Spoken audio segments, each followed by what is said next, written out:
Man, the first fucking albums that I bought, and I don't give a damn who judged me out there in the TV land. This motherfucking, I'm gonna say the real one first. 50 Cent Get Rich or Die Trying. That was the first album I bought. Along with,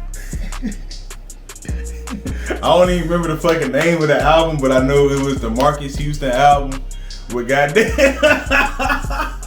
This shit had the Joe Budden, you know we be up in the club. Yeah, that shit was on there, goddamn, that First Time was on there. Yeah, I bought both of them albums, nigga. I was in 5th grade. We was going on a field trip to the zoo. I mean, not the zoo, the museum or some shit like that. And my mama took me to the CD store, and that was the first CDs I picked. I was like, yeah, I want that one. And I gotta have that one. And when I said I gotta have that one, it was the Marcus Houston shit. Straight up. Okay, first album I bought was either,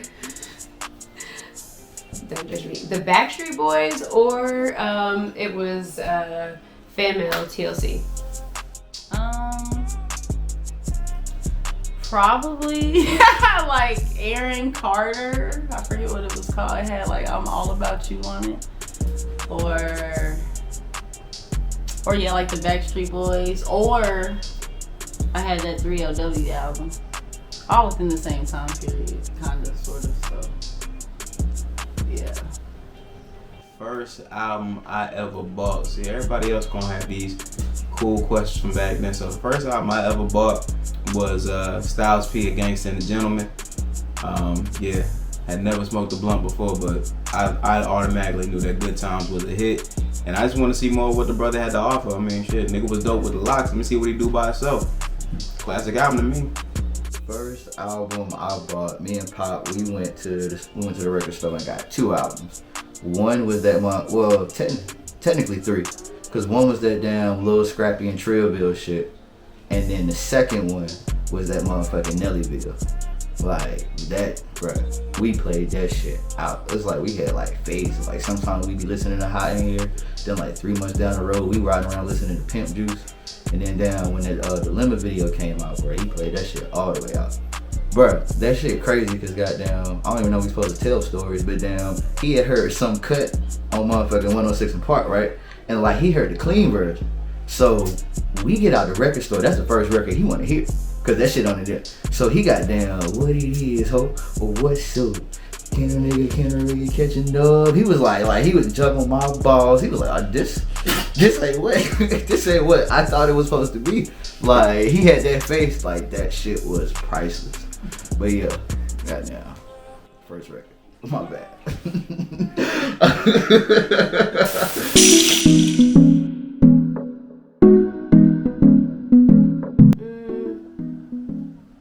So far, I think my favorite venue that I performed in was in Atlanta.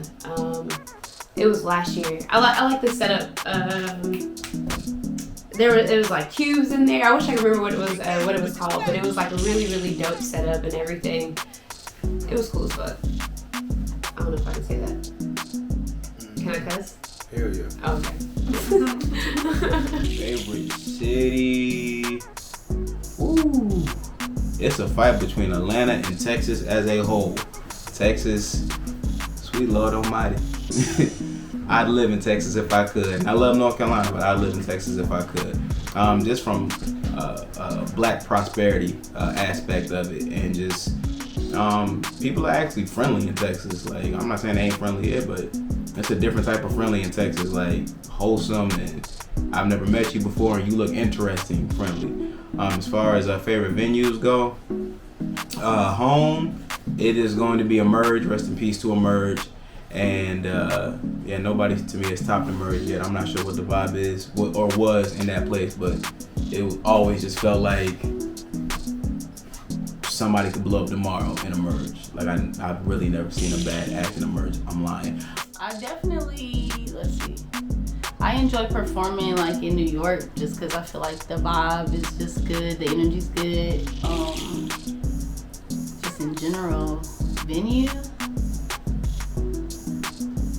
I'm gonna just go, with the local 506 because I feel like I've had some of my best performances there. I would say my, I mean, I don't want to call it my favorite city, but the most memorable city, I got to go out to Denver for 420. Like, that shit was dope as fuck. Like, jumping off the plane, like, it was a woman, like, holding her daughter. She was like, where are we going, mommy? We finna go get a car, then we going to dispensary. And I'm like, yo, what the fuck? That shit was crazy. But then we had performed at Spaced Out Festival. Shout out to everybody's favorite, Freedom Infinite, for putting me on that. That's the favorite city. As far as the favorite venue, man, it's probably the house on the day I could wear my hat and the goddamn local 506. That shit always vibe. Shout out to the house. Yo, bro, when I can wear my hat, I know it's gonna be a good night. Niggas be walking up to me like, oh shit, I see you in here with your hat. It's finna go out. Like, yeah.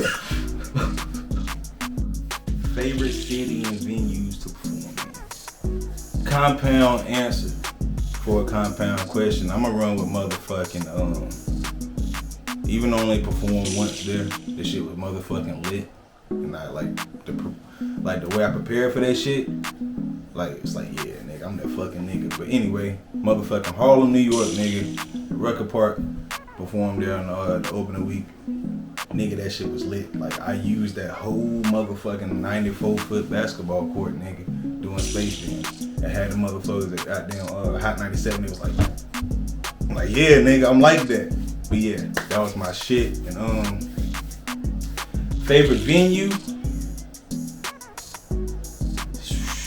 Probably a mix. Matter of fact, fuck it. I'm gonna go ahead and, yeah, the local 506, man. Fuck it. Yeah, y'all already know. Shout out to that goddamn, yeah.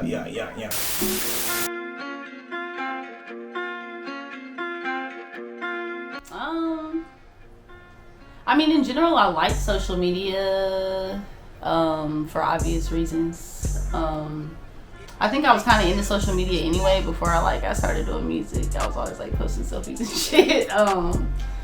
And you know, MySpace, like ever since MySpace, really, I was always on fucking social media, so I kind of like it. But sometimes it's kind of annoying to feel like you gotta post, like you have to. That shit gets stressful because sometimes you just want to chill. Man, I mean, I don't know if the proper term for it is a double-edged sword, but goddamn, sometimes I just want to delete all that shit and just get the fuck rid of it. But I know, like, from a business standpoint, no, branding standpoint, that shit is just really not possible. So, you know what I'm saying? Like, do what you gotta do. If you want to be extra with it because you feeling it, then by all means, but at least do the bare minimum. At least, like, you know what I'm saying, post, make sure motherfuckers know you got shit going on.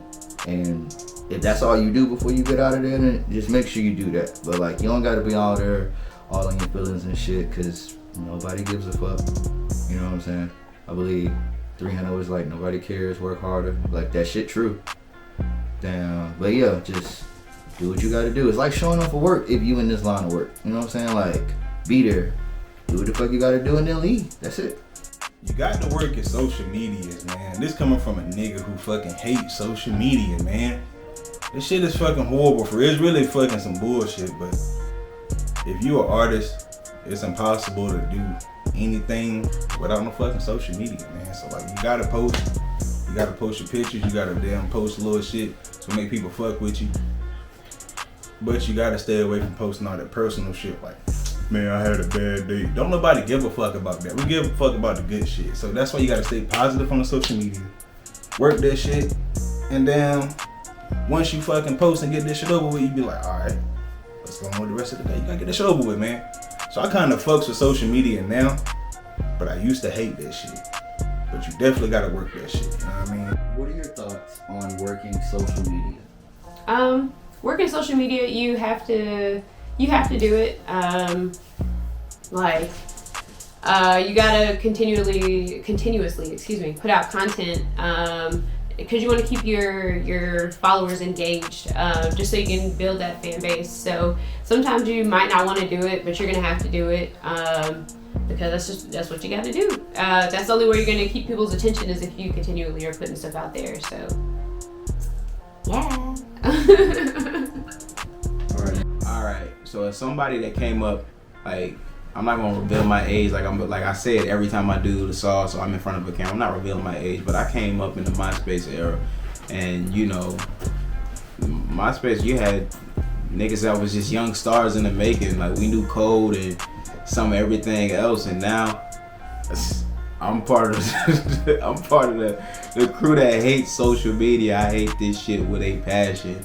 But luckily, I got a good crew that's really on my heels now, that really be, you know, just telling me, dog, you gotta post every single day. That's how people get interested. And I get it, there's an algorithm to it, but yeah, I'm gonna get this shit for y'all one day. I got an idea though. I done ran it by the team. I think this shit gonna work, and I think it's gonna have me on this shit a lot more than I want to, but it's gonna be all for good reason though.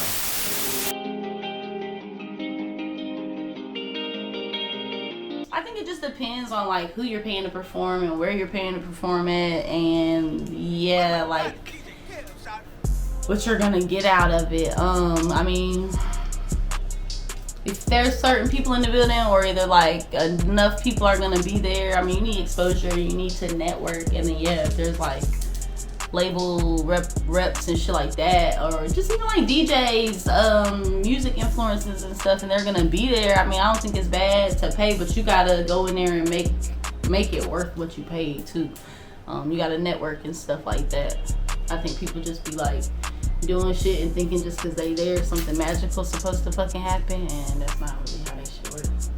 But yeah, you shouldn't be paying. I mean, it's some stuff that you shouldn't pay for, obviously. Feel like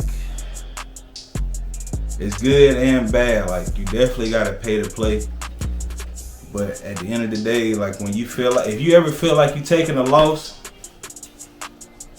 and it's gonna hurt you too bad, and after you pay for it, you done thought about it, like fuck, I shouldn't have done it, then you probably not gonna enjoy that show. So you shouldn't go in there with that energy right there.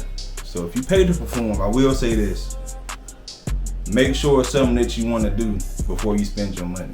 After you decide that you want to spend your money on that shit, it don't matter what I say, what they say, what he say, what she say, nigga. Go out there and do that shit, nigga, because at the end of the day, you chasing your dream. But I will say it's a fine line between them chasing your dream and paying too motherfucking much to perform. And that's where you gotta really zero in. Because if you one of them niggas like $300 is, know what I'm saying, that ain't that much, you'll pay that to perform, cool beans. But if you're not one of them niggas and that $300 opportunity come up, fall back. You know what I'm saying? Break it down. You know what I'm saying? You got bread, do, you know what I'm saying? Do what you can do. Do them open mics, hit that circuit. You know what I'm saying? Ain't no need, matter of fact, ain't no need of paying to perform if you ain't hit the open mic circuit. And that's what I'm gonna say about that. Because like, if you just gonna jump out there and spend that bread, there's so many other things you can do with it, my dog.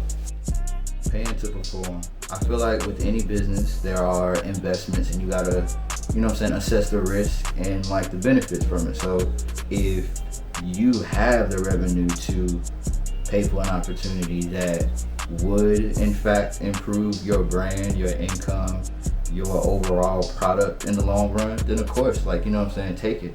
But if you feel like it's gonna like end up hurting you in the long run, like maybe that's like not the most reputable people to be paying for an opportunity, or maybe like the price is just too steep, or maybe the location is just too far, and it's like it would really like be detrimental if you took that opportunity, and like keep that in mind, because it's your brand at the end of the day. And it's just like it could take a lot of time to build a brand, but it could take no time at all to destroy one. And a lack of revenue is a big brand killer. So if you fuck your revenue up for the long run, then it ain't gonna work. But like I said, if it's profitable in the long run, then go for it. And that goes with not just paying to perform, like Spotify ads, like, and shit like that, or even like Instagram ads or Facebook ads. Like, you know, invest in yourself, but don't be stupid. Paying to perform. You either do it or you don't, honestly. If it's something that's going to be of value to you, that's going to benefit you, do it. If it's something that is not, like, if you're not going to see maybe something from it, I mean, just going somewhere and paying to perform, sometimes you're performing in front of people who are just other artists like you, and then sometimes you're paying to perform in front of a huge crowd or something like that, and it's just it's different. because some people are going somewhere where you're gonna see people like yourself performing. You're just gonna see them, like, they're artists too. They want the same shit you want. So they're not coming there to really support you. Not everybody, but like they're not coming there to support you. So I feel like they're there to push their shit. That's what their focus is on. It's not my focus out there. Is I'm not becoming your fan or something like that. You know what I'm saying? But that is literally how I think like it is with when you pay to perform at different things. So you definitely want to check out who the people are, make sure they're reputable and stuff like that. Because I know I went out of town one time and paid to perform, and the lady said all these people were going to be there. None of them were there. Same night, my car gets my window busted out, and I had to drive back from Atlanta to North Carolina with a busted out window. Was not the vibe. So that trip cost me more than I wanted it to cost me. You know what I'm saying? So shit, I was upset. Met some cool artists though.